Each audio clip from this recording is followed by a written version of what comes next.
For today's episode, atay at balon-balunan ng manok naman ang recipe natin ngayon na siguradong magugustuhan nyo. Kung sawa ka na sa adobo, ito ang lutuin mo, kaya tara simulan na natin to. Bale, ihiwalay ko lang muna ang atay sa balon-balunan mga kasolid. Shoutout sa mga bagong viewers at followers dyan, welcome na welcome kayo dito. At after ko nga maiwalay yung mga atay mga kasolid, lalamasin ko naman sa asin yung mga balon-balunan para siguradong malinis. Sobrang napakadali at napakasarap ng recipe na to, kaya sana tapusin nyo ang video hanggang dulo. At pagkatapos kong hugasan sa tubig yung mga balon-balunan mga kasolid, kukunin ko naman yung mga taba-taba. Ito kasi yung gagamitin kong panggisa. Shoutout sa ating mga bayaning OFW, mag-ingat po kayo lahat dyan. At start ko ng hiwa-hiwain ng maliliit ang mga balon-balunan. Shoutout nga pala sa Trinidad at Pagulayan family ng Tugigaraw. At pagkatapos ko mahiwa yung mga balon-balunan mga solid, isusunod ko naman yung mga atay. Sobrang napakasolid talaga ng recipe na to, kaya ito ang naisip kong irekomenda sa inyo. At pagkatapos ko mahiwa yung mga atay mga solid, unahin ko lang lutuin yung mga balon-balunan. Bale, sasangkapan ko lang ito ng toyo, pamintang durog at tubig. At papakuluan ko lang to hanggang lumambot. At habang naghihintay tayo, ihiwain ko na yung mga pansangkap na ilalagay natin mamaya. Shoutout nga pala ang Garcia family ng EPSA District 6 at si Trixie Han Miares ng Kapas Tarlac. Maraming salamat po sa panonood. At dahil tapos na ako maghiwa mga kasolid, start ko ng prituin ng carrots at patatas. At hahaluin ko lang to hanggang sa tuluyan na silang maluto. At isusunod ko na ang red and green bell pepper. Mas lumalabas kasi ang aroma nito pag piniprito muna. At dahil na-half cook na yung bell pepper, set aside ko muna mga kasolid. Gamit ang kawaling pinagprituan, ilalagay ko na yung mga taba ng balon-balunan. At hahaluin ko lang to hanggang sa tuluyan na lumabas ang mantika. Yan, pagkalipas na ilang minuto, pwede na to mga kasolid. Alisin ko na yung mga natustang taba. At start na ako maggisa ng bawang, sibuyas at sili. At nagpapashoutout nga rin pala si Dennis Con ng Edmonton, Alberta at si Celso Cañelas Turcios ng Masbate City. At isusunod ko nang ilagay yung mga nahiwa kong atay ng manok. At hahaluin ko lang to hanggang sa medyo mag-iba na yung kulay. Okay na nga rin pala yung mga pinarambot kong balon-balunong kanina, kaya isasahog ko na rin. At sasangkapan ko ito ng pamintang durog bago ko imekos-mekos. At pakicomment na rin sana kung anong ulam nyo ngayon para ma-idea ko sa recipe next vlog. Maraming salamat. At isusunod ko na nga palang ilagay yung tomato paste mga kasolid. At siguradong nanonood pa rin kayo hanggang ngayon mga kasolid. Pwedeng pakicomment naman kung tagasan ka para malaman ko kung saan umabot ang bidyong to. At siguradong nanonood din ngayon si Evangeline Pakingan ng United Kingdom. At si Reynald Badong ng Masbate City. At lalagyan ko nga rin pala ito ng pineapple juice mga kasolid. Kung wala naman kayo nito, okay lang. Pwede naman tubig. At pinakulo ko lang to, tapos isusunod ko na yung tomato sauce, liver spread, konting asukal. At haluin ko to hanggang sa malusaw yung nilagay kong liver spread. At siguradong nanonood din ngayon si Adonis de la Cruz ng Nueva Ecija. At maglalagay nga rin pala ako ng konting asin at ilalagay ko na yung pinrito kong carrots, patatas, green and red bell pepper. Grabe, sa itsura pa lang nakakatakam na, lalong-lalo na yung lasa. At konting halo-halo na lang to, tapos magpe-plating na tayo mga kasolid. At eto na nga kinilutong kalderetang atay balon-balunan. Siyempre, dito na tayo sa pinaka-exciting part, ang tikiman time. Kain po tayo mga kasolid.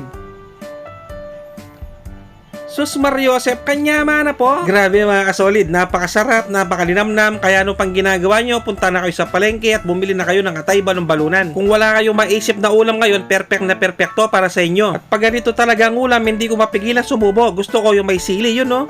Mga tampo. Taksya po na kalasa ng kalasa. At syempre, meron din akong bisita. Tingnan natin kung pasado sa kanya. Ano, pasado ba?